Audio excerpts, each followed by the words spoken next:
An 8-year-old girl is recovering tonight after being attacked by her neighbor's dog. Walker County Animal Control says the little girl was trying to break up a fight between two dogs when one turned on her. Fox 61's Karen Zakalak has more on the attack that animal control officers say is the worst he's ever seen. It's a pretty bad dog bite on a child that was looking for her animal.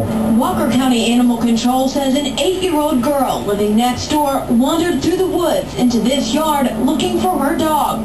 But when she found her animal, it was fighting with another, the pit bull that lives here. She came down and a pit bull tied up fighting with her dog, and she tried to intervene and break it up, and then I think the pit bull turned on her, and then that was the damage was done. Curtis Patterson says the little girl was bit several times and lost a lot of blood before she tried to run back home.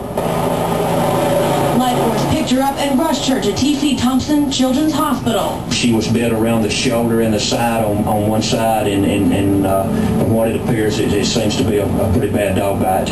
One of the, I guess, the baddest that I've seen in 30 years. Animal control officers say there's now another level of concern since there's no record that the dog had a rabies vaccination.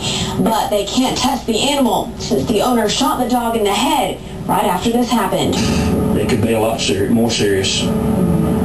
It would involve in taking treatment, for it.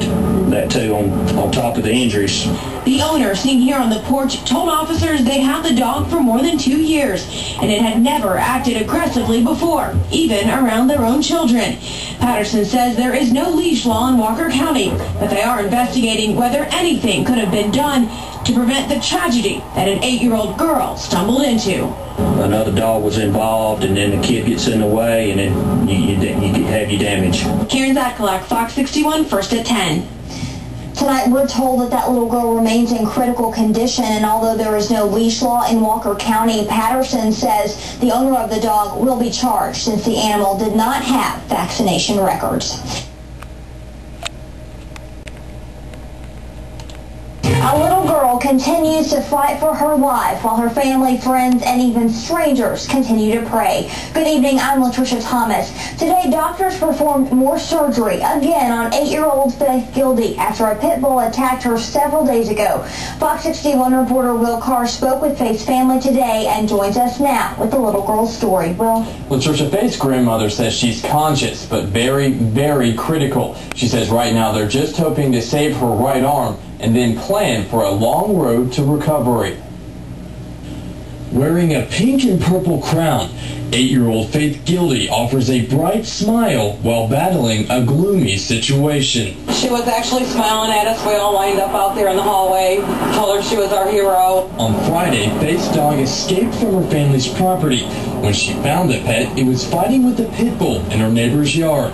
Jody Copus, her grandmother, says Faith didn't try to grab her dog, but that's when the pit bull attacked. She did tell me, Grandma, I bit the dog in the neck, hoping he would stop, but he kept chewing me.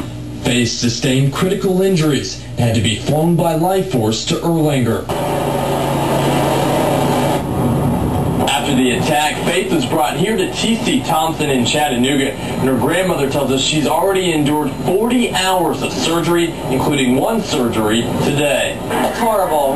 It's absolutely horrible. And she just cries. She wants to go home. But through the pain, Faith has shown signs of life. Her grandmother says Faith was chipper today and even asked family members to take her picture. I think she's just trying to figure out how many body parts she has. Last night it was her legs. She wants to get up and walk to see if her legs work. Those might have been the first steps forward for a princess who woke up in a nightmare that may last for months to come. And I just want to thank everybody for all their prayers and phone calls. We've just had phone calls. Unbelievable.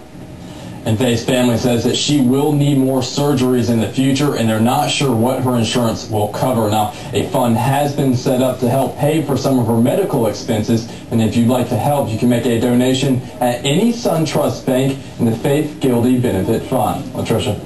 All right, well, thank you. The family also says they want to try to get a leash law on the books on Lookout Mountain to help make sure this kind of thing doesn't happen again.